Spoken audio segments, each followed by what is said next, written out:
நந்தினி தேவி கதை. நாட்டுப்புற கதை. தென்னகத்தின் மலைகளாலும் பசுமை வயல்களாலும் சூழப்பட்ட ஒரு சிறிய கிராமம் இருந்தது. அந்த ஊரின் பெயர் செம்புலிப்பட்டி. அந்த ஊரில் மக்கள் எளிமையாக வாழ்ந்தாலும் ஒரு விஷயத்தில் மிகவும் பயந்தார்கள். அது மலையடி காடு. அந்த காட்டுக்குள் சென்றவர்கள் பலரும் திரும்பி வரவில்லை என்று மக்கள் பேசிக் கொண்டிருந்தார்கள். இரவு நேரங்களில் அங்கிருந்து விசித்திரமான மணி ஓசை, பெண்ணின் சிரிப்பு, சில சமயம் அழுகை போன்ற சத்தங்கள் கேட்கும். அது நந்தினி தேவியின் குரல் என்று ஊர் மூதாட்டிகள் சொல்வார்கள். அந்த ஊரில் வாழ்ந்தாள் மங்களம் என்ற இளம்பெண். அவள் மிகவும் துணிச்சலானவள். மக்கள் பயந்த விஷயங்களை கூட அவள் ஆராய்ந்து பார்க்க விரும்புவாள். ஒரு நாள் மழை பெய்து கொண்டிருந்த இரவு, அவளுடைய பாட்டி ஒரு பழைய பெட்டியை திறந்து ஒரு வெண்கல தாலியை எடுத்து காட்டினாள். இதுதான் நந்தினி தேவியின் தாலி என்று சொன்னாள். மங்களம் அதிர்ச்சி அடைந்தாள்.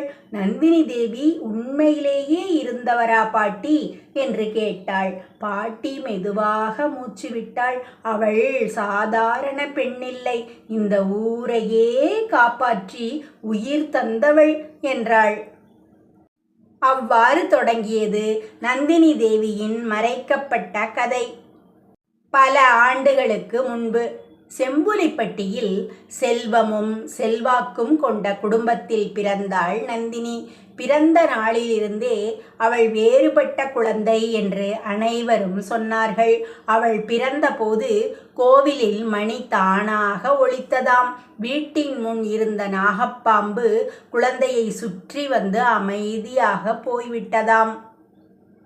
அவரது தாய் பயந்தாலும் ஊரில் உள்ள சாமியார் சொன்னார், இந்த குழந்தைக்கு பெரிய சக்தி இருக்கிறது என்று சொன்னார். நந்தினி வளர வளர அவளது அழகு மட்டுமல்ல, அவளது மனமும் மக்களை கவர்ந்தது.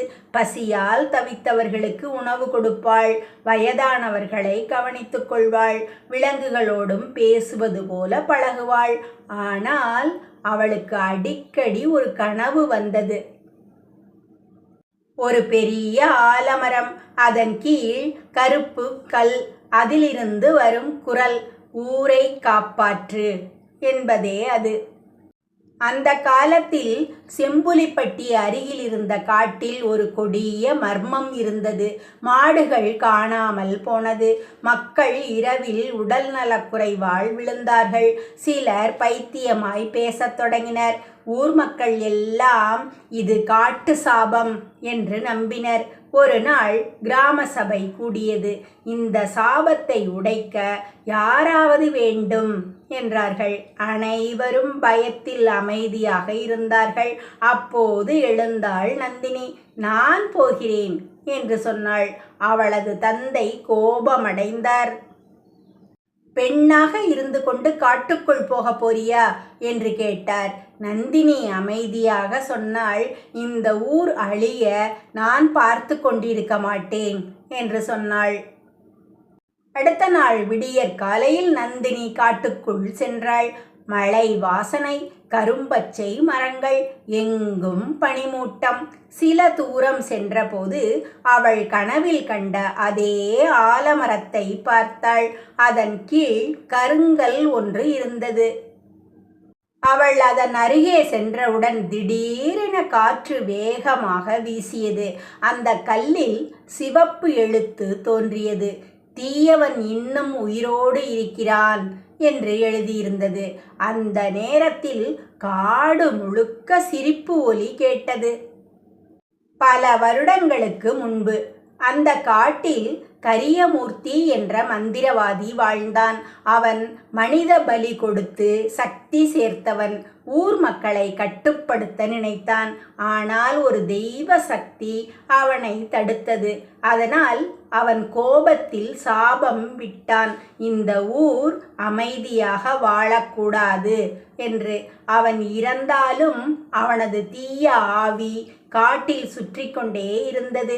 அதை அழிக்க முடிவது தூய மனம் கொண்ட பெண் மட்டுமாம். அதுவே நந்தினி. நந்தினி கருங்கல்லை தொட்டவுடன் அவளுக்கு கண்முன் தீப்பொறி போல காட்சிகள் தோன்றின.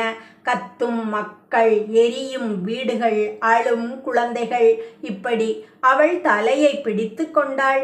அப்போது ஒரு குரல் கேட்டது, பயப்படாதே என்று. அவள் திரும்பி பார்த்தாள். வெள்ளை ஆடையுடன் ஒரு வயதான பெண் நின்று கொண்டிருந்தாள். நீ இந்த ஊரின் காவல் சக்தி என்று சொன்னாள். அந்த பெண் நந்தினிக்கு ஒரு சிவப்பு கயிற்றை கொடுத்தாள். இதை கொண்டு கரியமூர்த்தியின் சக்தியை கட்டிவிடு என்றாள். அந்த இரவு காட்டின் நடுவே நந்தினி தனியாக நின்றாள். மின்னல் அடித்தது, காற்று கொந்தளித்தது. திடீரென கருப்பு நிழல் ஒன்று தோன்றியது. அது கரியமூர்த்தியின் ஆவி. என்னை யாராலும் அழிக்க முடியாது என்று சிரித்தது. நந்தினி நடுங்கினாள். ஆனால் ஊர் மக்களின் முகங்கள் அவள் மனதில் தோன்றின. அவள் சிவப்பு கயிற்றை உயர்த்தினாள். இந்த ஊருக்கு இனிமேல் துன்பம் வேண்டாம் என்றாள். அவள் மந்திர வார்த்தைகளை சொல்லத் தொடங்கினாள். அந்த நேரத்தில் பெரிய தீ ஒளி எழுந்தது. கரியமூர்த்தி அலறினான். இல்லை என்று அலறினான். ஒரு பெரிய வெடிப்பு போல ஒளி எழுந்தது. அதன் பிறகு எங்கும் அமைதி நிலவியது.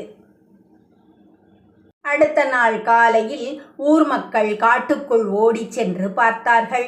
அங்கே கருங்கல் உடைந்திருந்தது. சாபம் மறைந்தது. ஆனால் நந்தினி அங்கே இல்லை. அவள் அணிந்திருந்த தாலி மட்டும் இருந்தது. மக்கள் அழுதார்கள்.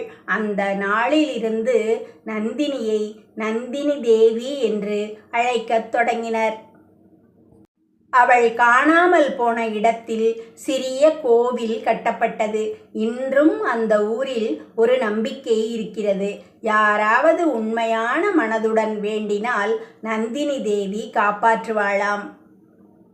இப்படியாக சொல்லி பாட்டி கதையை முடித்ததும் மங்களம் அமைதியாக இருந்தாள். அப்படின்னா அவள் இறக்கலையா பாட்டி என்று கேட்டாள். பாட்டி மெதுவாக சொன்னாள், மக்களுக்காக உயிர் கொடுத்தவர்கள் ஒருபோதும் சாக மாட்டாங்க என்று சொன்னாள். அந்த இரவு மங்களம் வீட்டின் வெளியே வந்து பார்த்தாள். தொலைவில் மலையடி காட்டின் அருகே ஒரு வெள்ளை ஒளி மெதுவாக நகர்ந்தது. அது யார்? நந்தினி தேவியா அல்லது இன்னும் முடிவடையாத மர்மமா? நந்தினி தேவி கதையின் முடிவு மிகவும் மர்மமும் தியாகமும் கலந்ததாகும். கதையின் இறுதியில் நந்தினி தேவி தனது ஊரை காப்பாற்றுவதற்காக கரியமூர்த்தியின் தீய ஆவியுடன் போராடுகிறாள். அந்த போராட்டத்தில் அவள் தனது உயிரையே அர்ப்பணிக்கிறாள். கரியமூர்த்தியின் சாபம் முற்றிலும் அழிகிறது. ஊர் மீண்டும் அமைதியாகிறது. மக்களுக்கு நோயும் பயமும் மறைந்து விடுகிறது. ஆனால் போராட்டம் முடிந்த பிறகு நந்தினி காணாமல் போகிறாள். அவள் இருந்த இடத்தில் மட்டும் அவள் அணிந்திருந்த தாலி மட்டும் கிடைக்கிறது. அதனால் ஊர் மக்கள் நந்தினி சாதாரண பெண் இல்லை, தெய்வமாகிவிட்டாள் என்று நம்புகிறார்கள். பிறகு அவள் மறைந்த இடத்தில் ஒரு சிறிய கோவில் கட்டப்படுகிறது. அங்கே மக்கள் தீபம் ஏற்றி வேண்டினால் மன அமைதி கிடைக்கும் என்று நம்பப்படுகிறது. இறுதியில் கதை ஒரு மர்மத்துடன் முடிகிறது. இன்றும் இரவு நேரங்களில் மலையடி காட்டருகே வெள்ளை ஒளி தெரியும். அது நந்தினி தேவியின் ஆன்மா ஊரை காப்பாற்றிக் கொண்டிருக்கிறது என்று மக்கள் நம்புகிறார்கள். இந்த கதையின் உண்மையான கருத்து தன்னலமில்லாத தியாகம், ஊருக்காக உயிர் கொடுத்த பெண்ணின் வீரியம். நல்லது எப்போதும் தீமையை வெல்லும். மக்களுக்காக வாழ்ந்தவர்கள் மறைந்தாலும் நினைவில் வாழ்வார்கள். கதை முடிவடைந்தது. இக்கதை உங்களுக்கு பிடித்திருந்தால் லைக் பண்ணுங்க, ஷேர் பண்ணுங்க, சப்ஸ்கிரைப் பண்ணுங்க நண்பர்களே.